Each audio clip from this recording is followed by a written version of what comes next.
যখন এগুলোর সমন্বয় থেকে বিজ্ঞান শক্তি চলে যায়, তখন আমাদের ভৌতিক দেহটা পড়ে যায়। এটা এখন আমাদের এই ভৌতিক দেহটা রতনবাবু এখান থেকে নিয়ে গেছে।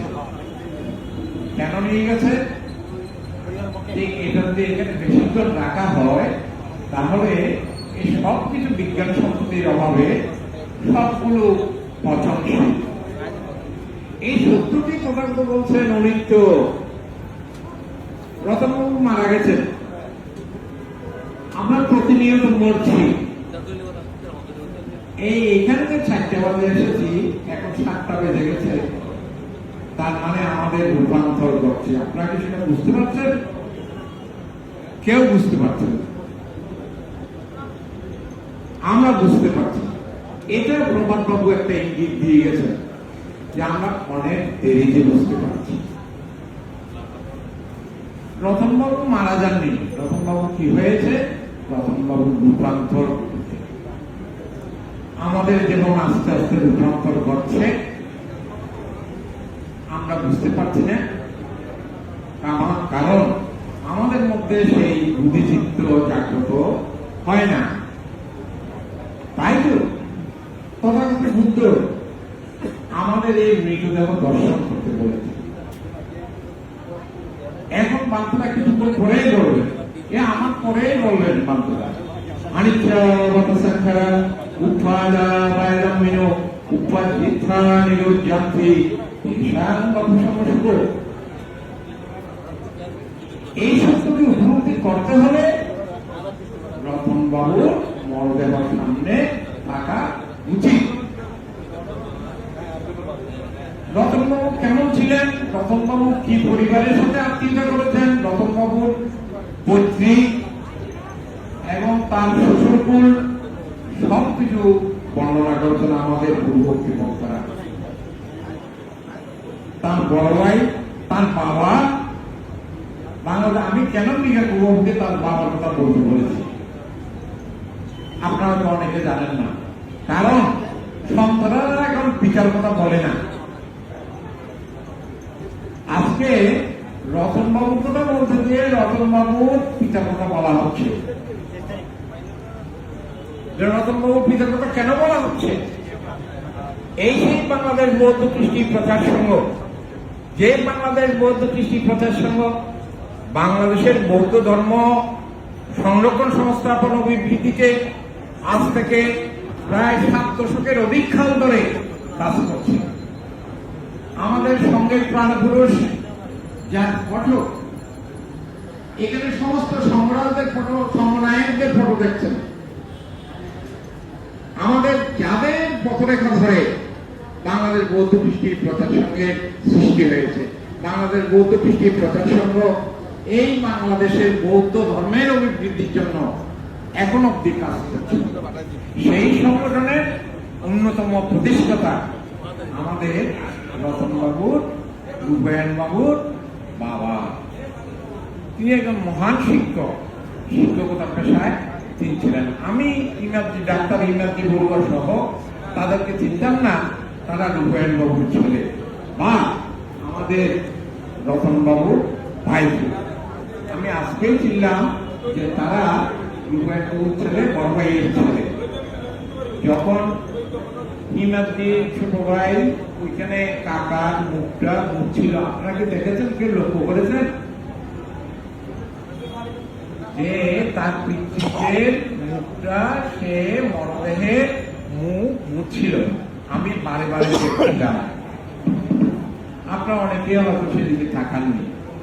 কারণ আপনারা কে কি বলবেন বা কতটুকুন বলবেন, কে কি বলছেন সেটাও আপনারা অনেকে অনেক কথা শোনেননি বলে এখান থেকে চলে গেছেন। সেজন্য বুদ্ধ একথা বলেছেন যে এটা সম্যকভাবে উপলব্ধি করো। প্রিয়তে যাইতে শোক, প্রিয়তে যাইতে ভয়। বলা হচ্ছে প্রিয়জন থেকে শোক উৎপন্ন হয়, প্রিয়জনের আজকে চলে গেছে ভয় উৎপন্ন হয়। সেজন্য ক্রিয়ানুরক্তি তোমরা হবে না। রতনবাবু প্রমাণ করেছেন তার লৌকিক জীবন আমাদের দুটি জীবন ধারা, একটি লৌকিক জীবন আর একটা হচ্ছে লোকোত্তর জীবন। লোকোত্তর জীবনে আমাকে একটা প্রশ্ন করেছিল, তথাগত বুদ্ধ দুটি সত্যের কথা বলেছেন, একটি হচ্ছে লৌকিক সত্য আর একটা হচ্ছে যাকে সমৃদ্ধি সত্য বলা হচ্ছে, আর একটি হচ্ছে লোকোত্তর সত্য, আর সেটা হচ্ছে পরমার্থিক সত্য। সেই লোকোত্তর সত্য বা পরমার্থিক সত্যকে অধিগত করতে হলে এই রতনবাবুর মতো লৌকিক বা সমৃদ্ধি সত্যকে ধারণ করতে হবে, তাকে প্রতিষ্ঠিত অর্জন করতে হবে, প্রতিষ্ঠা অর্জন করতে হবে। তিনি লৌকিক জীবনে, তার পারিবারিক জীবনে, তার সামাজিক জীবনে, তার ধর্মীয় জীবনে তিনি নিজেকে প্রতিষ্ঠিত করেছেন। তার সন্তান, যে সন্তান মা বাবার সম্পত্তি রক্ষা করে, আজকে তারা 10 জনের একজন হয়েছে। রূপায়ণ বাবুর সন্তানেরা প্রমাণ করেছেন, প্রমাণ করছেন যে তারা অভিজাত সন্তানে পরিণত হয়েছে। তারা এমন একটি পরিবারের সন্তান যে অনাগত কালেও তাদের উত্তরসূরিরাও, তাদের আমরা যেমন গর্ব করছি, পূর্বসূরীরা যেমন গর্ব করেছে, তাদের উত্তরসূরিরাও গর্ব করবে। আজকে রতনবাবু সকলে বলেছেন, সকলে স্বীকার করেছেন, অত্যন্ত অমায়িক, অত্যন্ত স্বল্পভাষী, অত্যন্ত মৃদুভাষী। আমি তাকে দেখছি না, আমি নিজে অসুস্থ ছিলাম, সেই করোনা থেকে এখনো আমি অসুস্থ। আমি কত পুণ্যের জোরে এখনো সচল আছি। আমি আজকে যখন আমি আসার কথা ছিল না, কিন্তু রতনবাবুর মৃত্যু আমাকে এখানে আসতে বাধ্য করত। কেন? সে কেন প্রশ্ন হচ্ছে, তার লৌকিক জীবনে তিনি অত্যন্ত সমৃদ্ধশালী, অত্যন্ত মেধা সম্পন্ন, অত্যন্ত অমায়িক, যে তার জীবন যাপন করেছেন। যখন আমরা ডিসি পাহাড়ে হাঁটতাম, আজ থেকে 3 বছর আগে, 4 বছর আগে নিয়মিত দেখা হতো। তিনি কখন আমেরিকা গেলেন সস্ত্রীক সেটাও আমি জানি না, কারণ আমি পরপর 2 বছর আমি অসুস্থ ছিলাম, হাসপাতালে ছিলাম, আপনারা অনেকেই সেটা জানেন। সেই জন্য বলছি, সেই সত্যকে উপলব্ধি করতে হলে এই ধরনের মৃত্যু আসলে আমাদের আসতে হবে। আজকে আমাদের সেই কৃতজ্ঞতা অনুষ্ঠান, তিনি তার যাপিত জীবনে আমাদের অনেক উপকার করেছেন, তিনি লৌকিক জীবনকে সমৃদ্ধ করেছেন। আজকে এই প্রথম মৃত্যু সভায় সেটা প্রমাণিত হয়েছে। এবং এই যে প্রকৃতিবাবু, শিক্ষক প্রকৃতিবাবুর সাথে আমার ব্যক্তিগত পরিচয়, তিনি আমাকে চিনতেন না। আজ থেকে 40 বছর আগে আমি যখন বাসে করে রাউজান যাচ্ছি, তখন আমি তাকে দেখার পরে প্রণাম করি, পা ধরে প্রণাম করি। তিনি জিজ্ঞেস করলেন, তুমি কে?